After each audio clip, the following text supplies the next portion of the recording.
I will enter his gates with thanksgiving in my heart. I will enter his courts with praise. I will say this is the day that the Lord has made. I will rejoice, for he has made me glad. He has made me glad. He has made me glad. I will rejoice, for he has made me glad. He has made me glad. He has made me glad. I will rejoice, for he has made me glad. And I will enter his gates with thanksgiving in my heart. I will enter his courts with praise. I will say this is the day that the Lord has made. I will rejoice, for he has made me glad. He has made me glad. He has made me glad. I will rejoice, for he has made me glad. He has made me glad. He has made me glad. I will rejoice, for he has made me glad. This is the day. This is the day that the Lord has made. That the Lord has made. We will rejoice. We will rejoice and be glad in it. And be glad in it. This is the day that the Lord has made. We will rejoice and be glad in it. This is the day. This is the day that the Lord has made. This is the day.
flowers in all of their beauty.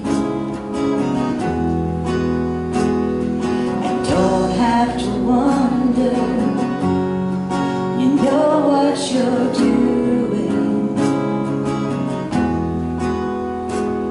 So why would I worry at all? 'Cause you're faithful to supply. And everything I need, my Father has it, my Father has it. Every single time the Lord will provide. My Father has it, my Father has it.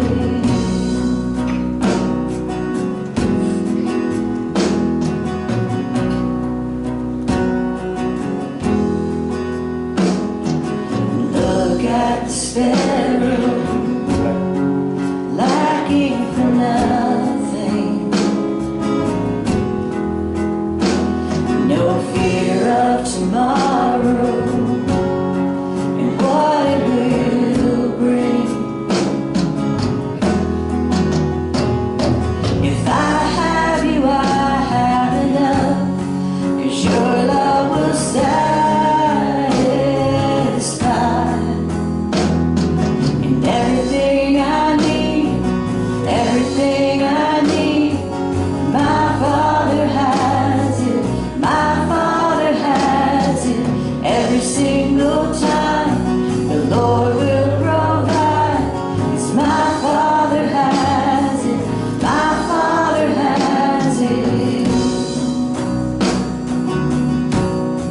Seek first the kingdom and its treasures. Everything else it will be added. All that I'm needing, I know the Lord will provide.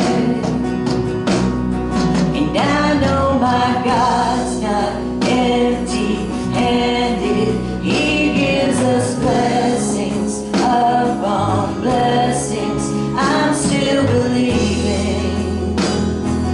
I know the Lord will provide.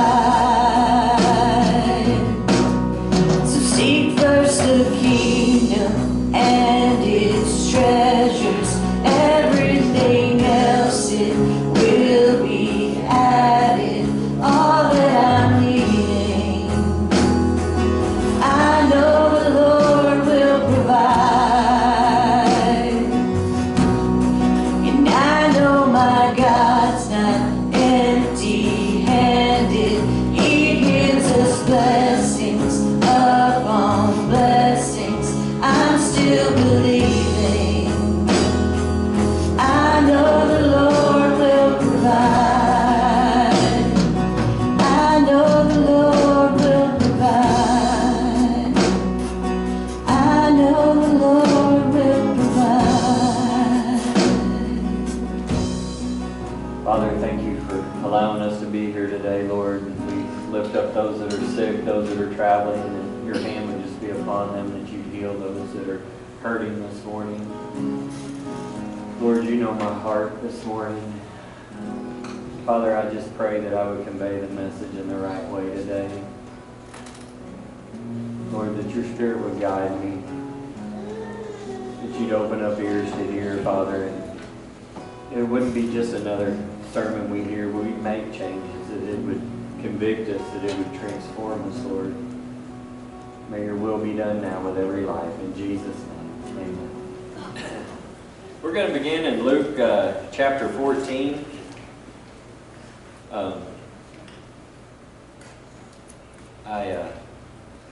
I really pray that I can convey this message the right way. This story's been on my mind for a few weeks, and sometimes I read stuff and I get frustrated. I get frustrated with what I see happening in the church, what I see happening in people's lives, and And not just y'all's life, it's in my own life also that I feel that frustration sometimes. And so we're going to begin in Luke 14, verse 15. And it says, when one of those at the table with him heard this, he said to Jesus, "Blessed is the one who will eat at the feast in the kingdom of God." Jesus replied, "A certain man was preparing a great banquet and invited many guests. At the time of the banquet, he sent his servant to tell those who had been invited, 'Come, for everything is now ready.' But they all alike began to make excuses. The first said, 'I have just bought a field, and I must go and see it. Please excuse me.' Another said, 'I have bought 5 yoke of oxen, and I'm on my way to try them out. Please excuse me.' Still another said, 'I just got married, so I can't come.'" So what I've really been thinking about with this is, have you ever had a big party and you invited people? Any of y'all ever done that? Had a big party and you invited people? Maybe it was a birthday or anniversary or a reunion, a wedding, something like that. You ever planned something up and you invited people?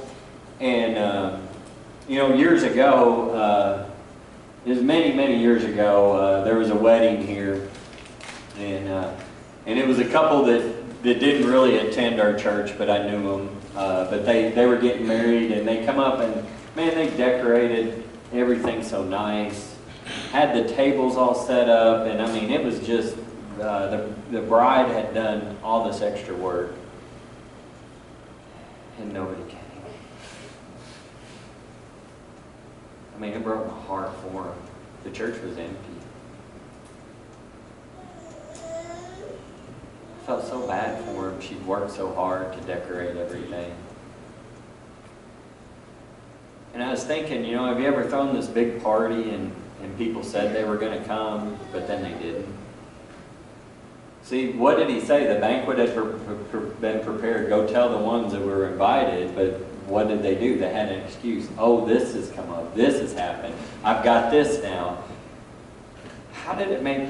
Have you ever done that and you've been stood up? Maybe even not just a big party, but just with a few friends. You were having dinner, and then at the last minute someone said, "Oh, I can't make it. I can't come." How did that make you feel?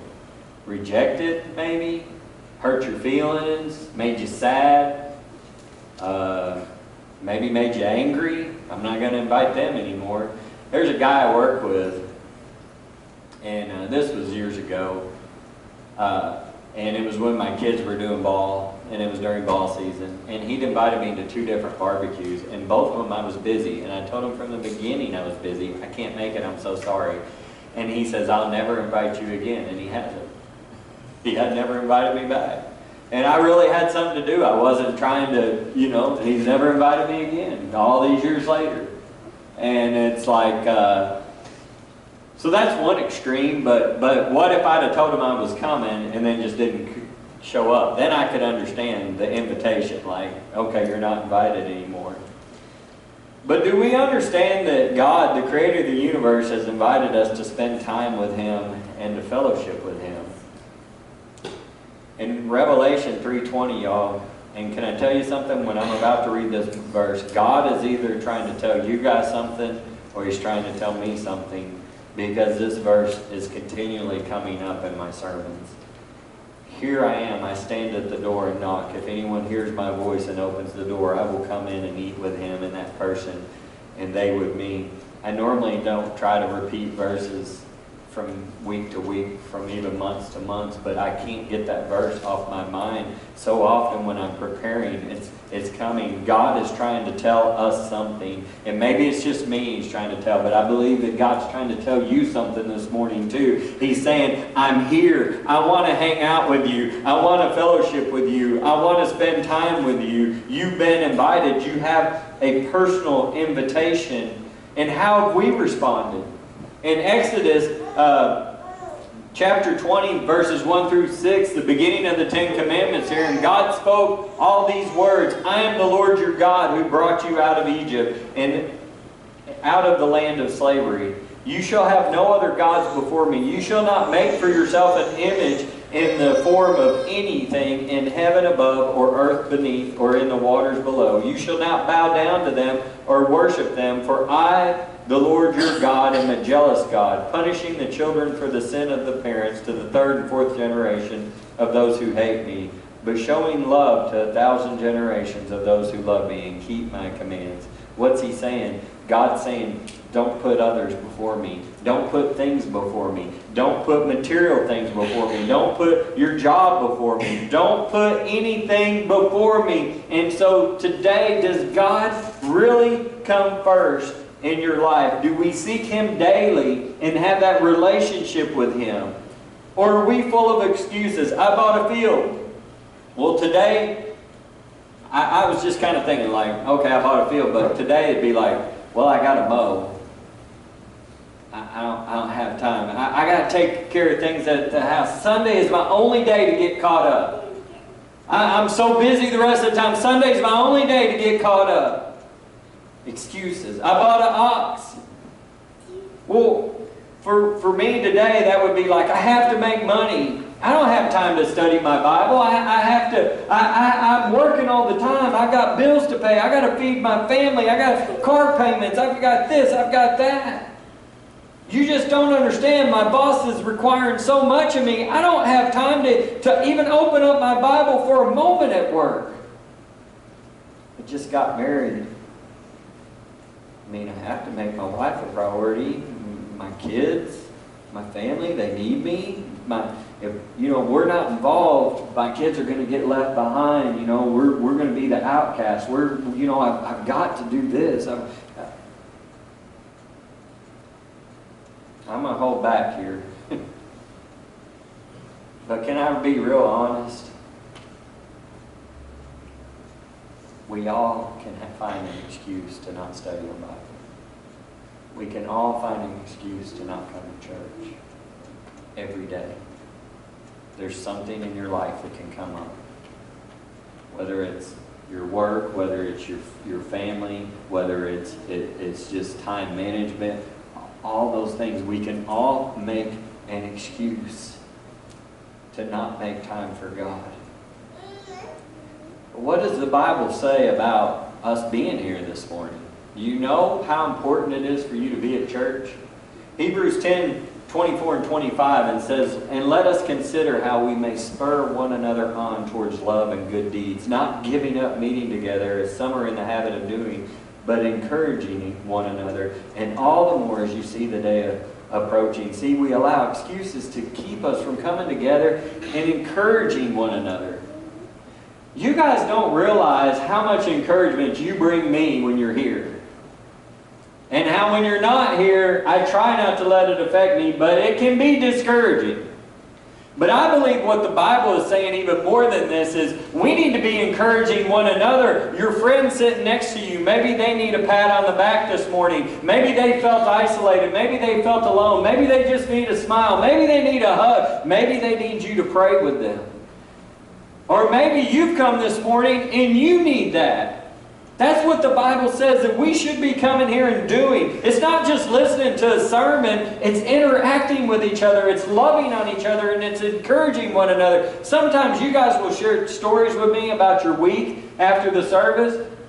Man, it brings me such encouragement of the work that God's doing in your life and how He's changing you. And then some of y'all, I don't see you for months. I'm going, what's going on with them? Why? We allow excuses to keep us from coming together to be encouraged or to be an encouragement to others. And even more important, even more important than being here on Sunday is your daily walk with God. Because see, we're to come here to be an encouragement to one another and to get encouraged. But that daily meeting with Christ, that daily meeting of coming together, 1 Chronicles 16:11 says, seek the Lord in His strength. Seek His presence continually.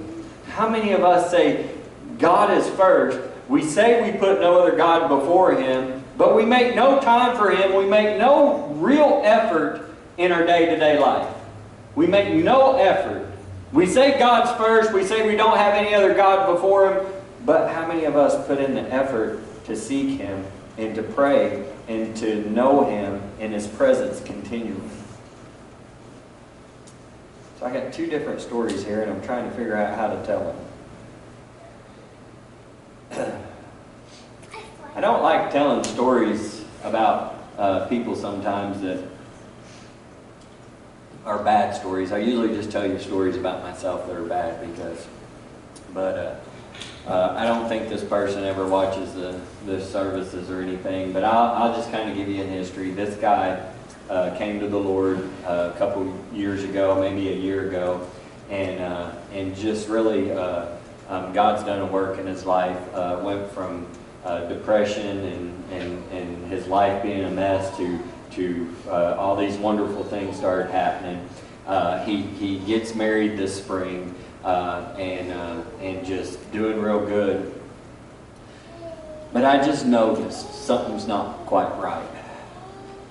Heard a few cuss words come out of his mouth. And you guys can take that for whatever it is, but it's just kind of acting like the old guy that I delivered to.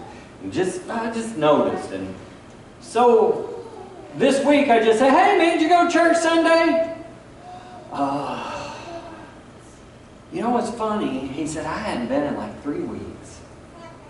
He said, "You know, when you quit going to church, it's just funny how hard it is to get back in the habit of going.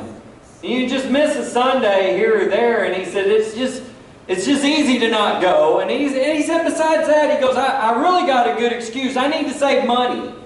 He says, "We're so broke right now," and this guy's about to lose his job. He's already been told that the plant's shutting down, so he's about to lose his job. He goes, "You know, I really need to save money. And to be honest with you, you know, I was out in nature Sunday, and man, it just did me some good to be out in nature." And he said, "Well, as a matter of fact, me and my wife, we went golfing Sunday together, and, you know, just spending that good time together. We just needed that time together going golfing.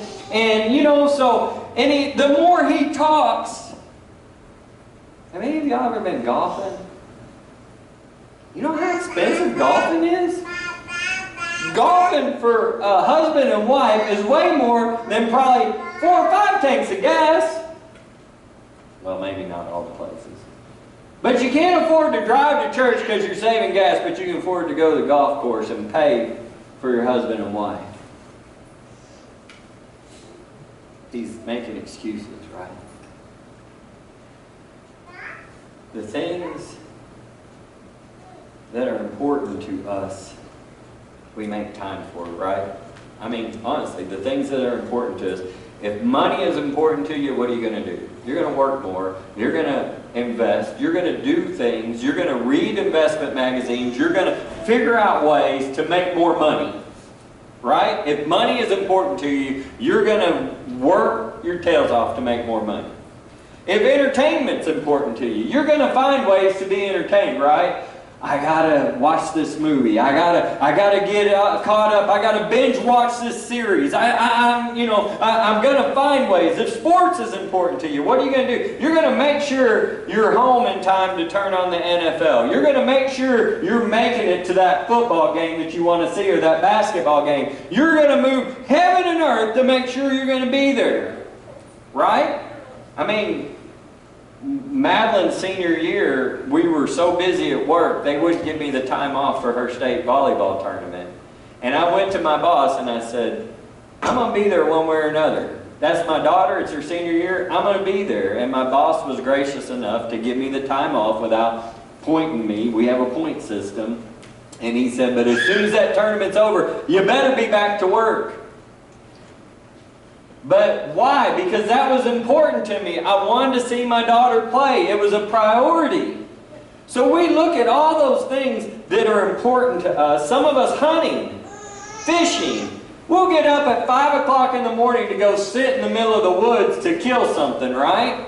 We'll go out on the lake all day and we'll spend, the guys at work now, they're spending all this money on these fish finders, and some of the other guys are teasing them and said, "You might as well just play it on a video game because I guess this thing shows the fish in the water." And one guy says, "All I got to do is drop my hook right in the middle of them and I catch it because it's so clear." I mean, I'm talking about, I believe it was thousands of dollars that he paid for this.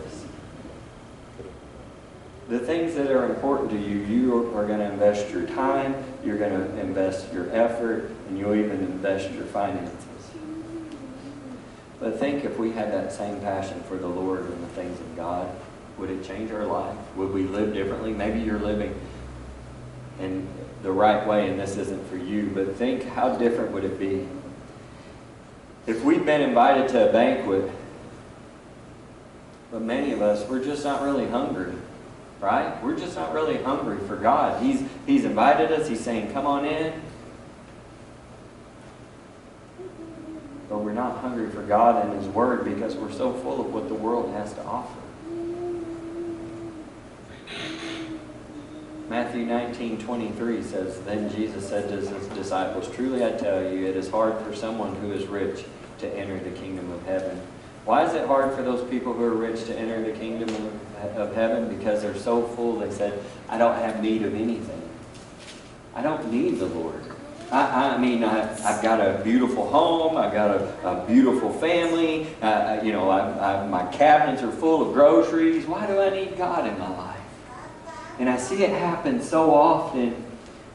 It's people's lives, they hit a rough patch and they're at church and they're praying and they're asking for help and they're reading their Bible and they're saying, God, give me strength. God, guide me. God, you're my everything. I can't survive without you. And God begins to bless them. And then all at once, oh, life's good. Well, I got this come up. I really don't need church. I got this come up. I really don't need to read my Bible. You know what? I used to read my Bible every day at my lunch break, but now the guys invited me to hang out with them. And you know, it's more important that I talk with maybe that'll help me get my promotion. Excuse after excuse after excuse, but really we're filling up on the world and we're not hungry for God. Deuteronomy 6:10 through 12 says, When the Lord your God brings you into the land He swore to your fathers, to Abraham, Isaac, and Jacob, to give you a land with large flourishing cities you did not build, houses filled with all kinds of good things you did not provide, wells you did not dig, and vineyards and olive groves you did not plant. Then when you eat and are satisfied, be careful that you do not forget the Lord who brought you out of Egypt, out of the land of slavery. I know what it feels like to be rejected. I know what it feels like when you've invited somebody to something and they don't show up. Am I making God feel that way, rejecting Him with my actions? He's invited each and every one of us. He's standing at our heart's door knocking. He's saying, I've prepared this wonderful, great feast. And I know how easy it is to make excuses because all of us can have an excuse every Sunday. Every day we can find an excuse. How are we with our diets? I'm going to start that diet next week. After this birthday party. After this. As a matter of fact, I wasn't even thinking about it. I told Crystal this morning, okay, when we get back from vacation, I'm serious. I'm going on a diet. It's ridiculous. My fat clothes are tight now. You know, it's like I gotta lose weight. And I told her that this morning. But give me just another 2 weeks, right? Just a little bit longer. We're full of excuses. I'll go to visit them when I have time. I'll read my Bible tomorrow. Y'all, I'm not pointing fingers. This is a hard message, but it's truth. Because I told my wife yesterday, this is convicting me, and we need to do better in our marriage and in our home of reading our Bible together. Excuse after excuse after excuse. Meanwhile, life is going by quickly, and my excuses become my habits, right? And then my habits become my character, and then there's my life. That's who I've become. A person full of excuses, far from God, not making Him first. Are you just too busy for God to take the time to stop? Stop making excuses and make the necessary changes? So this other story I don't have in here, and I just heard it Friday for the first time, so I'm probably not going to get it just right, but I was really envious of this story, okay? I sent it to my kids and my wife to listen to. So the guy that wrote the love language books, is his name Gary Gary Chapman? Gary Chapman. I heard him on a broadcast this week, and he's talking about his son. And y'all, reason why I'm telling you this story is because I was envious of the relationship this son has with our Heavenly Father. And I thought, if I quit making excuses, God's no respecter of man, I can have that same relationship. But his son was 34 years old. Gary said his son had 3 long-term relationships with 3 different girls. 3 years they lasted with all 3 of them, and they all 3 broke up with his son. And he said, we love the girls, we don't blame them for breaking up with our son, because the way he is, and he was just all about mission, and if something comes up, and he wasn't very, I guess, a very good boyfriend. And basically what he's saying. So his son's in Prague, in the missionary field, and he tells his dad, he said, I'd really like to get married. I really would. But he goes, I can't stop the work God's called me to find a wife. I just can't. You know, God's called me to do this mission work, and I just can't. And he heard about a Bible conference, something in Austin, Texas, that he really wanted to go to. So he flew to Austin from Prague, was there for the weekend, meets this girl, gets to talking to her and everything, and thought, she's really pretty. I'd really like to know her. Well, then the conference was over, and she left, and he thought, you know, she left. I didn't get her name. I didn't get her number. I didn't get. The only thing I know about her is she lives in Cincinnati, and she has 2 roommates. That's all he knew. And he said, Lord, he got online and tried to find her and couldn't. So he's like, Lord, you know, I really would have liked to got to know her. And the Lord said, buy her a gift and go to Cincinnati. So he rents a car, bought her a gift, and drives to Cincinnati from Austin, Texas. He's in the middle of the city. He says, okay, Lord, I'm here. What do I do now? And he said, the Lord said, follow the car in front of you. And he could see it was a woman in the car in front of him. So he follows her, and when she stops, she gets out, and he says, ma'am, excuse me, do you know the girl's name that he met? She laughed. She says, as a matter of fact, she's my roommate. He says, well, I've got a gift for her, and I can't stay, and I know she's at work. I have to get back to Prague, and we're flying out like 2 days later, so I have to drive back. And he said, but could I have her email address? And the girl gives her email address, and make a long story short, he ends up marrying that girl. To know God's voice that well, that God says, drive however many hours from Austin, Texas to Cincinnati, Ohio, and say, okay, Lord, what do I do now? Follow the car in front of you. Okay, Lord, that's the roommate to a girl that you just met that weekend. I mean, that can only be explained by God, and having that intimate relationship and knowing God. The other story I thought was really cool too. I guess he was like in London, and it was really dark, and he's just out walking, and the Lord said, walk to the middle of this bridge, and he said it's dark and he couldn't see. He's like, well, there's nobody out there. He walks to the middle of the bridge, and there's a man about to jump that he couldn't see from the distance he was at. He didn't speak English. He said he didn't know what else to do, and he prayed and said, Lord, help me. And he had a piece of paper, and he just drew a picture of the cross and showed it to the man. The man began to weep, and he walked him off the bridge and took him to a mission where they spoke whatever language it was he spoke. Y'all, that's what the Creator of the universe is saying to you and to me today. He's inviting us to this banquet. You know what happens at a banquet? You know what happens at a meal? You build relationships. You get to know one another. There's fellowship, right? It's just hanging out. It's just talking. I went to a wedding this week, and I enjoyed it so much, just getting to visit with people I hadn't seen in a long time, and just catching up and getting to hang out. And that's what the Creator of the universe is saying to you and to me this morning. But we're so full of excuses. Joshua 24:15 says, but if serving the Lord seems undesirable to you, then choose for yourself this day whom you will serve, whether the gods your ancestors served beyond the Euphrates, and the gods of the Amorites in whose land you are living.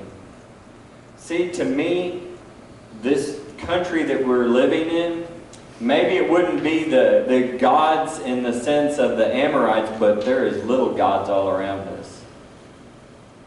It's wealth, it's prosperity, it's fame, it's sports, it's entertainment. Those are the gods that's sucking us all in.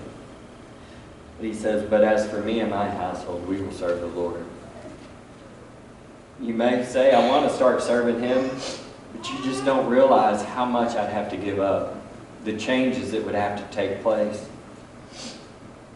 Matthew 6:33 says, but seek first His kingdom and His righteousness, and all these things will be given to you as well. Therefore do not worry about tomorrow, for tomorrow will worry about itself. Each day has enough trouble of its own. See, I believe what God's telling us there is quit worrying about everything else. Put me first, and I'm going to add everything else. I'll take care of your needs. I'll take care of you. If you would just seek me, if you would just put me first. The key to life is not excuses. The key to life is to seek Him. I have regrets. Does anybody have regrets in here? I have a lot of regrets. Things that I wish I'd have done different. And I can't go back and change them. But what I can do is begin right now to begin to seek the Lord first. Begin to desire that relationship with Him and quit craving the desires of this world and begin to crave that fellowship, that one-on-one with Him. So that today I can say, but as for me and my household, we will serve the Lord. Today is the day that you can change everything. Maybe you've blown it all these years. Maybe you've blown it all this time. And it might mean changing up some schedules. It might mean some hard choices. But those hard choices will pay off in the end. When we know that we know that we know God's voice. When we know that we know that we know that we have that fellowship with Him. And the peace and the joy that comes from walking in obedience and following Him wholeheartedly. So we're going to stand. Go ahead and stand. And we always do this when the kids are going back to school. We always pray for the kids and the teachers and everything. So as the musicians begin to play, Jeremy's going to go back and get the kids. And if you need prayer for anything this morning, the altars are open. But when the kids come up here in a minute, I'm going to ask that everybody kind of gather around them and pray over them. And you know, school's tough, and it's not just tough from other students anymore. It's like life's just hard sometimes, and we see the crazy world that we live in, and so we need to pray for protection for our kids, protection for our teachers, wisdom for our teachers. We got a lot of teachers that go here, and so here in just a moment when the kids come up, we'll do that. But if you need prayer, if you need changes in your life, the altars are open. Okay.